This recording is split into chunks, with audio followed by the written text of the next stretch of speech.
एक लड़का था आरव, पढ़ा लिखा, अच्छी खासी डिग्री थी, लेकिन किस्मत उसकी ऐसी रूठी कि कहीं नौकरी नहीं मिल रही थी। उसका दिल फिर से बैठ जाता है। लगता है ये डिग्री मैंने बस समोसा रखकर इस पे खाने के लिए ली है, क्योंकि इसका कोई फायदा तो है नहीं। अरे ऐसा मत बोल बेटा, मिल जाएगी नौकरी। उसकी माँ उसे समझाने की कोशिश करती कि वक्त खराब है पर बीत जाएगा, मगर उसके भीतर की बात कोई नहीं समझ पाता था। वो अंदर से हर दिन थोड़ा और टूट रहा था। बेटा हार मत मान, एक दिन सब बदलेगा। माँ वो दिन आता क्यों नहीं है? मेरे मरने के बाद आएगा क्या? तुम कब तक लोगों के घरों में काम करके घर चलाओगी माँ? कोई नहीं बेटा, तू बस नौकरी ढूंढ, बाकी मैं हूँ ना। हाँ, मेरी जिंदगी में 2 ही तो लोग हैं माँ, एक आप और एक वो है। उसके अंधेरे भरे जीवन में उसकी माँ के अलावा एक ही रोशनी थी, सिया। उसकी एक मुस्कान से आरव को ऐसा लगता कि दुनिया अभी पूरी तरह बर्बाद नहीं हुई। वो महीनों से मन में एक सपना पकड़े बैठा था, नौकरी मिलते ही अपने रिश्ते की बात करेगा। यार बस एक नौकरी मिल जाए, फिर मैं उसके घर जाऊंगा यार सीधा। अरे नौकरी आ जाएगी यार, लड़की तुझे चाहती है, बस उसके बाप को साबित कर दे कि तू जम चुका है और क्या। लेकिन लड़की के पिता का फैसला पत्थर की तरह अडिग था। पहले जम जाओ फिर बात होगी।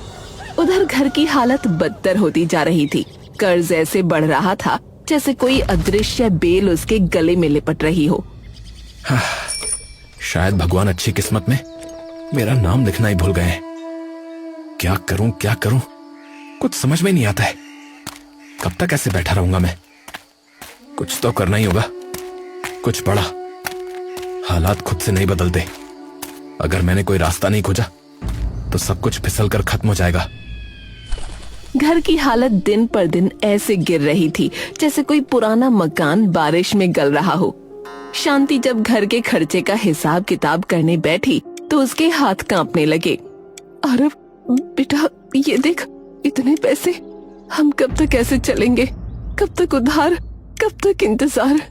माँ मैं कोशिश कर रहा हूँ माँ, मैं रोज 50 जगह जाता हूँ, पर क्या बेटा, पेट तो इंतजार नहीं करता। शांति रो पड़ी। आरव बस सर झुकाकर बैठा रहा। उसे लगा जैसे दुनिया उसके कंधों पर रखी है और पैर मिट्टी में धंसते जा रहे हैं। अगर मेरी डिग्रियां रोटी बन जाती ना माँ, तो हम भूखे नहीं रहते माँ।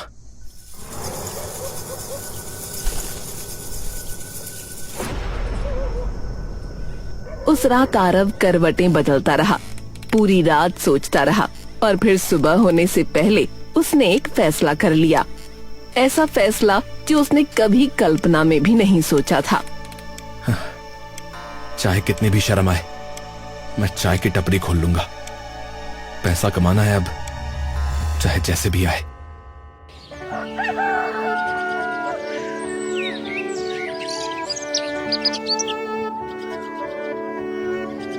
पहले दिन आरव चाय बनाते हुए घबरा रहा था। उसे लग रहा था जैसे कोई उसे पीछे से देख रहा है, उसका मजाक उड़ा रहा है। पर धीरे धीरे कुछ ग्राहक आने लगे। चाय की महक गली में फैलने लगी। ओहो, ये चाय तो लाजवाब है भाई, बढ़िया बनाई है। सच में? हाँ भाई बिल्कुल, ऐसी बनाते रहो तो टपरी चल पड़ेगी। यहाँ कितने हो गए? शाम ढल रही थी और उसी शाम उसकी जिंदगी की सबसे प्यारी आवाज उसके पास आई। सिया, तुमने हिम्मत दिखाई आरव, सब नहीं कर पाती ये। सिया, काश मैं जल्दी कुछ बन पाता ताकि तुम्हें अपनी जिंदगी में ला पाता। ये भी होगा, बस तुम ईमानदार रहना। सिया चली गई और आरव ग्राहकों का इंतजार करने लगा। तभी उसने देखा कि एक कबूतर बुरी तरह जमीन पर गिरा और फड़फड़ा रहा था। अरे इससे क्या हुआ? ओहो, अरे इसके पैरों में तो मांझा उलझ गया है।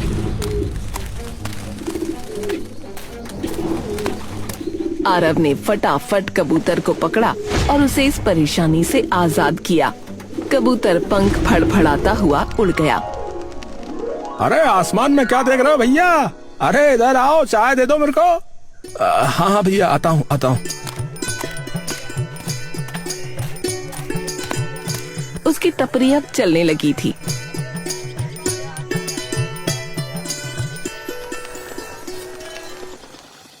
एक दिन उसने ठान लिया कि वो अब सिया का हाथ मांगने जाएगा। उसे लगा कि उसकी मेहनत देखकर रघुवीर सिंह शायद मान जाए। हाँ, आज जो भी होगा साफ साफ होगा। मैं फिर डर कर पीछे नहीं हटूंगा।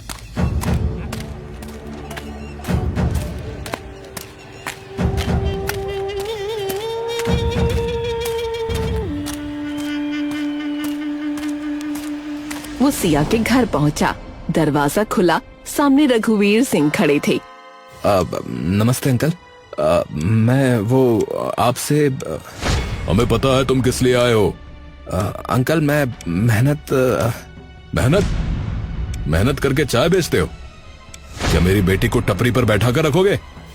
दुनिया में 1000 लड़के हैं नौकरी वाले, कमाने वाले, और तुम चाय बेचने वाला बनकर रिश्ता मांगने आए हो।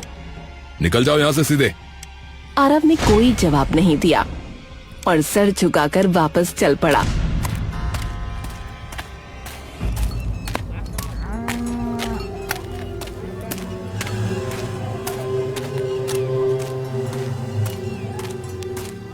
वो वापस टपरी पर आ गया। तभी सिया उसके पास आई।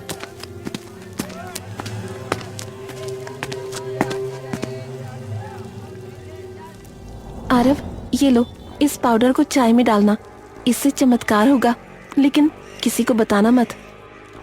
लेकिन ये है क्या और क्यों? बाद में मिलती हूँ, बाय। वो कुछ बोल पाता इससे पहले ही सिया मुड़कर चली गई। उसे बड़ा अजीब लगा। क्या है ये? खैर जो भी है, अगर सिया ने दिया है तो इस्तेमाल तो करना ही है। उसने चाय में पाउडर की एक चुटकी डाली। खुशबू में कोई बड़ा फर्क नहीं था, पर कुछ तो हुआ था। पहला ग्राहक आया, रिक्शा चालक, जो अक्सर उधार चाय पीकर चला जाता था। अरे भैया आरव, अरे एक कड़क चाय दे दो भैया। हाँ हाँ, अभी बनाता हूँ। उसने कप बढ़ाया। ग्राहक ने पहला घूंट भरा और बोला, अरे ये चाय, अरे ये तो जन्नत है भैया। अरे आज तो दिल जीत लिया तुमने भाई। हैं? और हाँ सुनो, ऐसा है पैसे कल दूंगा है? अरे ये ना करो, अभी दे दो। तुम वैसे भी बहुत उधार करते हो भाई। अच्छा चलो ले लो भैया ले लो। तुम भी क्या याद रखोगे हाँ कि किस रिक्शे वाले से पाला पड़ा था।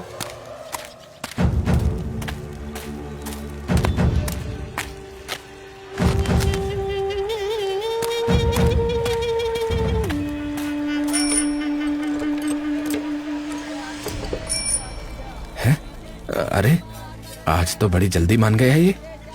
आरव हैरान था, लेकिन उसने इतना ध्यान नहीं दिया। फिर एक ग्राहक आया, फिर दूसरा, फिर तीसरा। हर कोई चाय पीकर जैसे उसके वश में आ जाता। सब उसकी हर बात मान रहे थे। दिन चढ़ते चढ़ते भीड़ इतनी बढ़ गई कि टपरी पर खड़े होने की जगह नहीं बची। भाई क्या नुस्खा है तुम्हारे पास इतनी बढ़िया चाय बनाने का है? क्या सच में ये जादू है? आजमा कर देखता हूँ। दोपहर में वो अपनी माँ के गिरवी रखे हुए कंगन छुड़वाने दुकानदार के पास पहुँचा। उसने चाय का कप सामने रखा। आदमी ने घूंट लिया और आरव बोला, देखो ऐसा मेरी माँ के कंगन दे दो, बिना कुछ बोले। हाँ। दुकानदार ने बिना कुछ कहे कंगन दे दिए। धन्यवाद। आरव के भीतर हलचल थी, खुशी भी, डर भी। आखिर ये पाउडर किस हद तक वो लोगों को बदल सकता है? अब टपरी पर रोज भीड़ उमड़ती। इसी भीड़ में एक बूढ़ा रोज आता था। वो चाय नहीं पीता, बस दूर खड़ा होकर घूरता रहता था।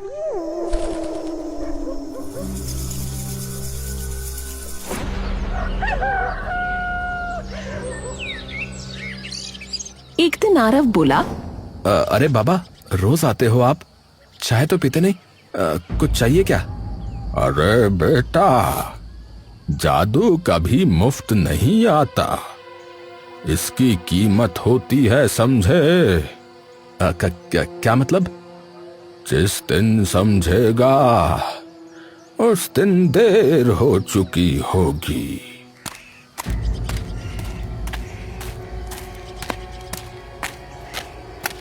आरव का दिल एक पल को भारी पड़ गया, लेकिन उसने खुद को समझाया कि बूढ़ा शायद पागल है। अचानक उसे सिया की याद आई, क्योंकि तब से उससे कोई कांटेक्ट नहीं हुआ था। मुझे लगता है कि मुझे सिया के घर जाना चाहिए।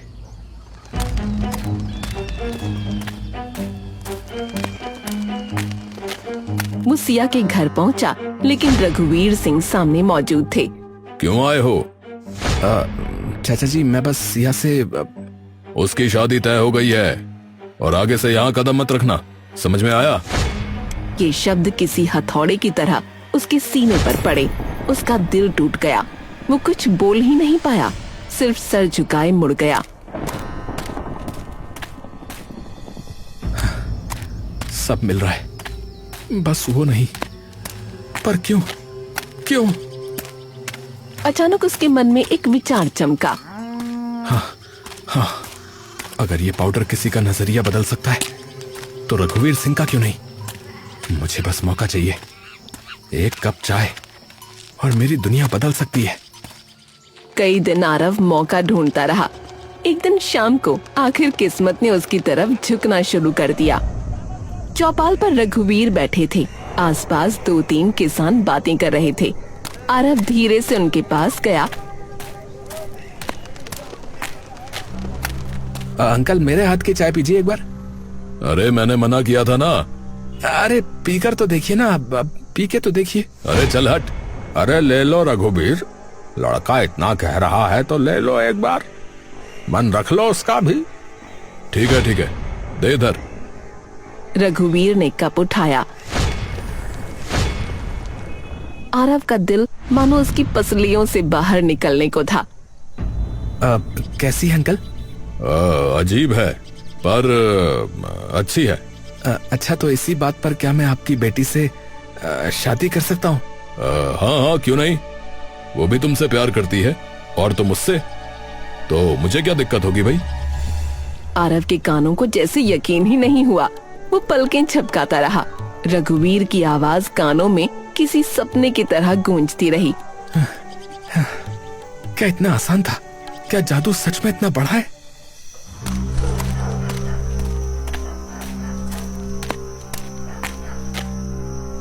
लेकिन रात टपरी समेटने के बाद आरव ने जैसे ही पीछे मुड़कर देखा, केतली अपने आप उबल रही थी।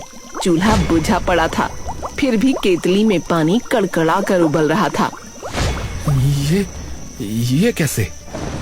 वो आगे बढ़ा ही था कि जमीन पर लाल चमक फैलने लगी। चिंगारियों जैसी नहीं, किसी अजीब अलौकिक चीज की तरह। आरव का गला सूखने लगा। बूढ़े आदमी की बातें याद आईं। जादू मुफ्त नहीं आता, इसकी कीमत होती है। नहीं, मैं बस थक गया हूँ। ये सब थकान की वजह से लग रहा है। पागल मत बन आरव, होश में आ। वो जल्दी से दुकान बंद करके घर आया।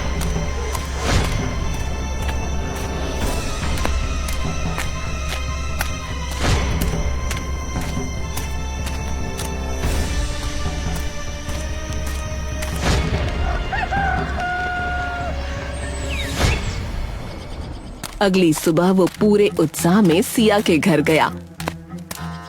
उसे लगा था कि आज वो पहले की तरह खुलकर उससे बात कर पाएगा। उसे सिया से पाउडर का छोटा रहस्य भी पूछना था। सिया, तुम्हारे पापा फाइनली हमारी शादी के लिए मान गए। देखो ना, मैं तो बहुत ही खुश हूँ। पर वो पाउडर जो तुमने दिया था, आखिर वो था क्या सिया? कौन सा पाउडर? अरे जो तुमने उस रात को दिया था डिब्बे में। अरे मैं तो कई दिनों से घर से बाहर ही नहीं निकली। मैं बीमार थी। उस दिन के बाद हम मिले ही कहाँ। आरव का दिल एक पल को जैसे थम सा गया। उसे लगा सिया झूठ बोल रही है, लेकिन उसकी आंखों में जो घबराहट थी वो झूठों की नहीं होती। सिया, तुमने क्या सच में मुझे वो पाउडर नहीं दिया? मैं कसम खाकर कहती हूँ, मैंने कोई डिब्बा नहीं दिया। मैंने तो किसी पाउडर के बारे में सुना तक नहीं। आरव सोच में पड़ गया, आखिर माजरा क्या है। तभी अचानक एक तेज सफेद रोशनी दोनों के सामने फटी। इतनी तेज कि आंखें बंद करनी पड़ी। उस रोशनी में से एक परी सामने आई। डरने की जरूरत नहीं आरव। हाँ, तुम कौन हो? तुम कौन हो? उस रात जो तुमसे मिली थी वो सिया नहीं, वो मैं थी। क्या? तुम्हारी प्रेम कहानी देखकर दुख हुआ था, इसलिए मैंने तुम्हें जादुई पाउडर दिया। पर क्यों? ऐसी परेशानियां तो लाखों लोगों के साथ होती हैं। क्योंकि तुमने मेरी मदद की थी। मैंने मदद की? मैंने कब मदद की भाई? कुछ दिन पहले तुमने एक कबूतर को बचाया था, वो मैं ही थी। है? क्या? हाँ, और इसीलिए मैंने तुम्हें ये जादू दिया। लेकिन याद रखना, जादू का इस्तेमाल कभी लालच के लिए मत करना। नहीं, मैं ऐसा कभी नहीं करूंगा। और आपका बहुत बहुत धन्यवाद। पर मुझे लाल चमक नजर आई थी कल, वो क्या है? हर बार जब तुम किसी को ये चाय पिलाकर उसकी मर्जी बदलते हो, तब तुम्हारी अपनी किस्मत का एक टुकड़ा कम हो जाता है। किस्मत का टुकड़ा? हाँ, इसी वजह से लाल चमक दिखाई देने लगी, केतली खुद उबलने लगी, साए दिखने लगे। जादू कहीं से नहीं आता आरव, इसकी कीमत हमेशा किसी की किस्मत से चुकाई जाती है। वो कहावत सुनी है ना तुमने कि इस दुनिया में कुछ भी मुफ्त नहीं है। आरव सब समझ गया था, लेकिन अब लालच अपनी जड़ें उसके दिल में जमा चुका था। उसके भीतर एक अजीब सा नशा पल रहा था, सब कुछ पा लेने का नशा। हाँ, अच्छा हुआ आपने मुझे ये सब बता दिया। मैं आपका बहुत आभारी हूँ। मैं भी, क्योंकि आपने हमें मिला दिया। चलिए इसी बात पर चाय हो जाए।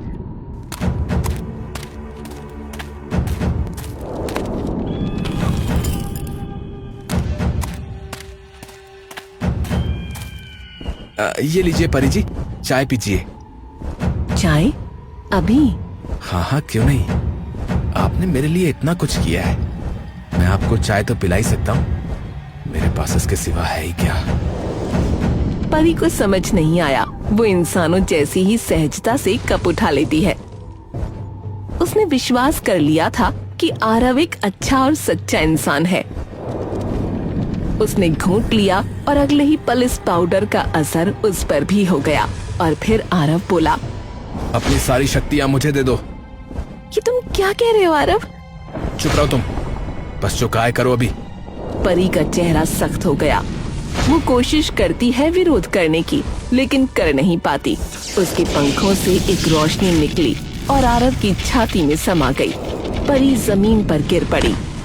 सिया ये सब देखकर जैसे पत्थर की मूर्ति बन गई। आरव, तुमने ये क्या कर दिया? तुम्हारे पास जो भी था मेहनत से था, फिर ये लालच क्यों? अरे जब सब मिल सकता है तो थोड़ा क्यों लेना सिया, पूरा लेना सीखो। सिया समझ गई, ये आरव वो आरव नहीं रहा जिस पर वो दिल से भरोसा करती थी। तुम्हारे पास माँ थी, मैं थी, तुम्हारी मेहनत थी, फिर भी तुम और चाहते रहे। तुम्हें क्या कमी है? इसकी कमी थी और बहुत कुछ कर सकता हूँ। चलो अच्छा ही है, अब तुम्हें कोई नुकसान नहीं पहुँचाएगा। वही तो। चलो अच्छा हुआ तुम समझ गई। तो ठीक है, फिर मैं कल आऊंगा, बारात लेकर। तैयार है ना? अच्छा जी।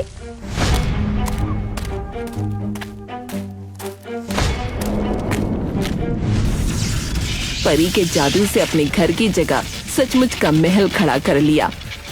वो अमीर हो गया, माँ को भी तंदुरुस्त बना दिया और अगले ही दिन बारात लेकर सिया के घर जा पहुंचा।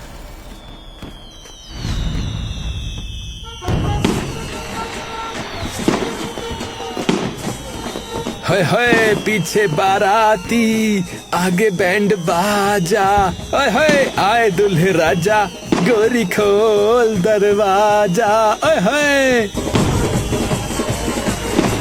तुम आ गए, आखिर ये दिन आ ही गया। हमारे यहाँ की रस्म है, हम दूल्हे को दहलीज पर हल्दी वाला दूध पिलाते हैं। ये लो आरव। हाँ हाँ, लाओ लाओ। अरे अरे, ये तो चाय है। सिया का चेहरा एकदम बदल गया और वो बोली, मैं कल तुम्हारी टपरी पर गई थी और वहाँ से वो पाउडर ले आई। पाउडर ले आई? पर क्यों? ताकि तुम्हें सबक सिखा सकूं। अब परी की सारी शक्ति वापस कर दो आरव। हाँ, मैं वापस कर दूंगा।